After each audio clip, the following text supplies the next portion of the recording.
श्रोताओं नमस्कार, स्वागत करते हैं आपका इस भेंट वार्ता में।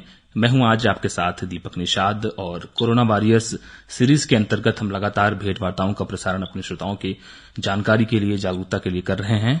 और आज जो खास विषय लेकर के आए हैं उसके बारे में हम आपको बता दें। सागर में Covid command and control centre बहुत महत्वपूर्ण भूमिका अदा कर रहा है और इसमें लगातार डॉक्टरों की टीम है जो होम आइसोलेशन में रह रहे मरीजों की लगातार निगरानी कर रही है, उनके सेहत पे ध्यान रख रही है, उनकी मॉनिटरिंग कर रही है।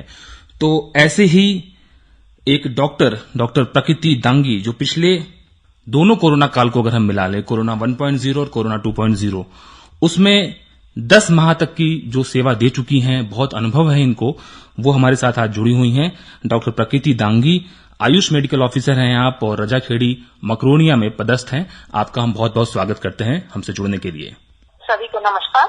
डॉक्टर प्रकृति दांगी, आपसे हम सबसे पहले यही जानना चाहेंगे कि Covid command and control centre की हम बात कर रहे हैं। लगातार कोरोना मरीजों की निगरानी इस कंट्रोल सेंटर द्वारा की जा रही है, तो हम ये जानना चाहेंगे कि इसके कार्य करने की पद्धति क्या है, कैसे पूरी प्रक्रियाओं का संचालन किया जाता है। सर्वप्रथम मैं यहाँ ये बताना चाहूंगी कि जो कोविड कमांड एवं कंट्रोल सेंटर स्थापित किए गए हैं वो प्रत्येक जिले में स्थापित किए गए हैं और ये उस जिले के कोरोना के मरीजों की सतत मॉनिटरिंग करने में सक्षम है। उसी तर्ज पर अपने सागर जिले में भी कोविड कमांड एवं कंट्रोल सेंटर बनाया गया है, जो वर्तमान में कलेक्ट्रेट में स्थित स्मार्ट सिटी कार्यालय में स्थापित है, जिसके अंतर्गत फोन कॉल एवं वीडियो कॉल के माध्यम से ऑनलाइन स्तर पर कोरोना से संबंधित मरीजों की सतत मॉनिटरिंग की जा रही है एवं इनका विधिवत रिकॉर्ड मेंटेन किया जाता है। इसके अतिरिक्त जो D4C है, इसमें प्रशासन के द्वारा संचालित टीम की 3 शिफ्ट में ड्यूटियां लगाई गई हैं और ये तीनों शिफ्ट को मिलाकर के लगातार 24 घंटे एवं 7 दिन यानी 24x7 आवर्स निरंतर कोरोना के नियंत्रण हेतु सेवारत हैं। प्रत्येक शिफ्ट में 5-5 आयुष डॉक्टर कार्यरत हैं, जिनके साथ डाटा एंट्री ऑपरेटर्स की भी ड्यूटियां उनके सहयोग हेतु लगाई गई हैं। जी, बहुत महत्वपूर्ण बात आपने बताया कि सतत 24 घंटे 7 दिन कोरोना मरीजों की निगरानी की जा रही है।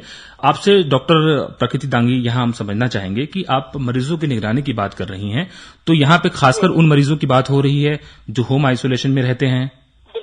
तो हम ये जानना चाहेंगे कि जैसे प्रतिदिन हमारे पास जो कोरोना मरीजों की संख्या है, कोविड पॉजिटिव मरीजों की संख्या है, वो बढ़ती जाती है। किसी दिन 50 आ रहे हैं, किसी दिन 60 आ रहे हैं, यानी कि कुछ न कुछ इजाफा होता रहता है। तो आपसे हम ये जानना चाहेंगे कि कैसे आपको उनका डाटाबेस प्राप्त होता है, पहली चीज। दूसरी चीज ये कि जब आप उन्हें परामर्श देती हैं, उनसे बात करती हैं, तो क्या परामर्श दिया जाता है उनको? इसमें सबसे पहले ये है कि ये जानना जरूरी है कि होम आइसोलेशन में हम किस तरह के मरीजों को रखते हैं। होम आइसोलेशन में पहले हम उन मरीजों को रखा जाता है जिनको माइल्ड या असिम्टोमेटिक होते हैं, यानी इनको कोई सिम्टम्स नहीं होते हैं या ना के बराबर सिम्टम्स होते हैं, क्योंकि अगर गंभीर लक्षणों वाले मरीजों को हम इसमें रखेंगे होम आइसोलेशन में तो एक रिस्क बन जाती है भविष्य में। और इनका जो डाटा हमें प्राप्त होता है, ये प्रत्येक डिस्ट्रिक्ट में एक एपिडेमियोलॉजिस्ट बनाया गया है, जो पूरे डिस्ट्रिक्ट में मरीजों की संख्या, किस तरह के मरीज हैं, किस तरह के मरीज डिस्चार्ज हो रहे हैं, उनकी पूरी जानकारी रखता है। वो प्रतिदिन पोर्टल पर अपडेट करता है उन मरीजों को जिनको होम आइसोलेट करना है और उसी पोर्टल के माध्यम से हमें वो डेटा शीट प्राप्त होती है और पूरी टीम होम आइसोलेशन वाले मरीजों का डाटा प्राप्त करके उनकी मॉनिटरिंग करती है। इसके अलावा आपका दूसरा क्वेश्चन है कि हम उन लोगों को किस तरह का परामर्श या सलाह देते हैं। जी बिल्कुल। जी, सबसे पहले होम आइसोलेशन में रहने वाले मरीजों का स्वास्थ्य संबंधी जानकारी पूछी जाती है उनसे, उनकी स्वास्थ्य की स्थिति कैसी है। अब इस स्वास्थ्य की स्थिति में जो कोरोना से संबंधित है वो है उनका oxygen level, pulse rate, temperature, इन सब की जानकारी दी जाती है। ये जानकारी लेने के पश्चात मरीजों को उनके लक्षणों के अनुसार परामर्श या उचित सलाह दी जाती है। जैसे मेडिसिन प्राप्त हुई है या नहीं प्राप्त हुई है, यदि मरीज ने बताया हमें मेडिसिन प्राप्त हो गई है तो उनको उसका निश्चित समय, उसका इंटरवल, ये पूरा डिटेल में बताया जाता है आपको कैसे लेनी है। यदि आपको मेडिसिन प्राप्त नहीं हुई है तो मरीज के एरिया से रिलेटेड या मरीज का जहाँ रेजिडेंस है, जहाँ उसका घर है, हर एरिया में अलग अलग RIT टीम गठित की गई है। तो उस RIT टीम को इन्फॉर्म किया जाता है और वो मेडिसिन की जो किट है वो फला मरीज तक पहुंचा दी जाती है। इसके अलावा मरीज को नियमित योग, प्राणायाम के बारे में भी बताया जाता है कि वो सही ढंग से अपना होम आइसोलेशन में रह सके और स्वस्थ हो सके। आरआरटी टीम द्वारा भी निगरानी की जाती है। यदि आपके द्वारा कोई कमी या समस्या पाई जाती है तो आरआरटी की टीम मदद करती है और आरआरटी की टीम मोबाइल होती है, भ्रमण करती रहती है। आरआरटी की टीम मोबाइल होती है। डॉक्टर प्रकृति दांगी, अब आपसे हम ये समझना चाहेंगे कि आपने ये बताया कि जो माइल्ड किस्म के रोगी होते हैं, मरीज होते हैं, उन्हें होम आइसोलेशन में रखा जाता है और covid command and control centre जो है उसका मेन फोकस जो होता है, मुख्य जो उनका ध्यान होता है वो इस तरह के मरीजों के ऊपर होता है। तो जो मरीज शुरुआत में तो माइल्ड होते हैं लेकिन धीरे धीरे उनकी सीवियरिटी बढ़ती रहती है, गंभीरता बढ़ जाती है और वो माइल्ड से मॉडरेट की तरफ चले आते हैं, तो ऐसे मरीजों के लिए आप क्या करती हैं? कई मरीज तो स्वतः ही धीरे धीरे ठीक हो जाते हैं, लेकिन कई मरीजों की गंभीरता बढ़ जाती है समय के साथ। उनको सिर्फ जरूरत पड़ती है प्रॉपर ट्रीटमेंट की। यदि हमें मरीज के साथ की स्थिति में गंभीर लक्षण समझ आते हैं, जैसे उनका ऑक्सीजन लेवल कम हो जाए, सांस लेने में परेशानी होने लगे, तेज बुखार आ जाए, तो इस तरह की कोई भी समस्या ऐसी लगे जो अब उनको होम आइसोलेशन में रहने पर सॉल्व नहीं हो सकती है, तब इस स्थिति में हम मरीज को हॉस्पिटल में भर्ती होने की सलाह देते हैं। इसके अलावा मरीजों को भर्ती करने की जो प्रक्रिया है वो उनका रिफरल लेटर यहाँ पे हम लोगों मतलब डॉक्टर्स के द्वारा बनाया जाता है। एक एम्बुलेंस जो 108 नंबर एम्बुलेंस सेवा है उसको आगे बढ़ाई जाती है, उनको जानकारी दी जाती है उसकी, और वो इसको प्राप्त करके उस मरीज तक पहुंचते हैं और उनको हॉस्पिटल पहुंचाने की कार्यवाही करते हैं पूरा।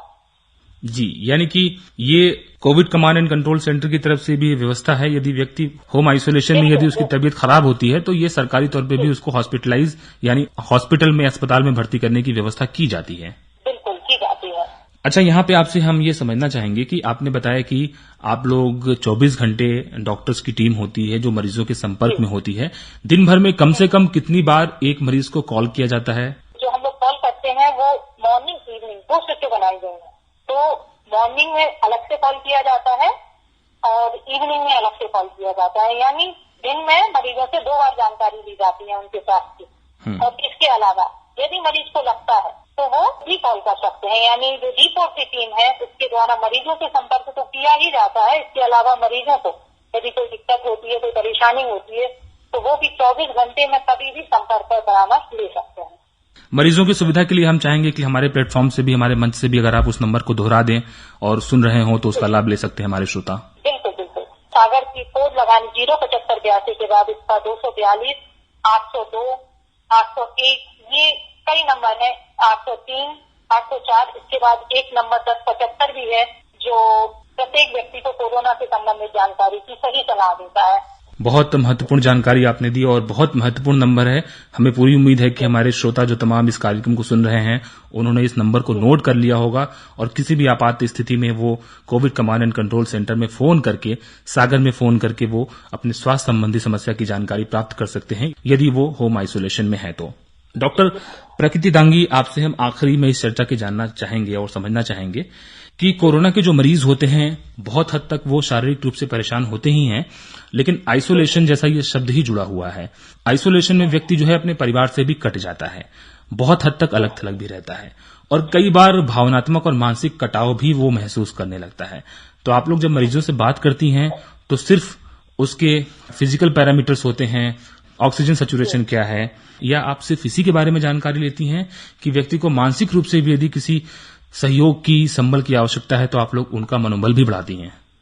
जी बिल्कुल, बहुत अच्छा सवाल है इसमें, क्योंकि कोरोना के मरीजों की मानसिक स्थिति भिन्न भिन्न होती जाती है ना, तो इसमें उनका मानसिक तौर पर प्रबल होना भी बहुत ज्यादा जरूरी है। ऐसी स्थिति में उनको हम पूरी मेंटल सेटिस्फेक्शन देते हैं, उन्हें पूरी मानसिक संतुष्टि हेतु उनको समझाया जाता है कि समय पर आप भोजन करिए, प्रसन्न रहिए, योग करिए एवं सकारात्मक सोच रखिए, जो कोरोना में बहुत ही जरूरी है।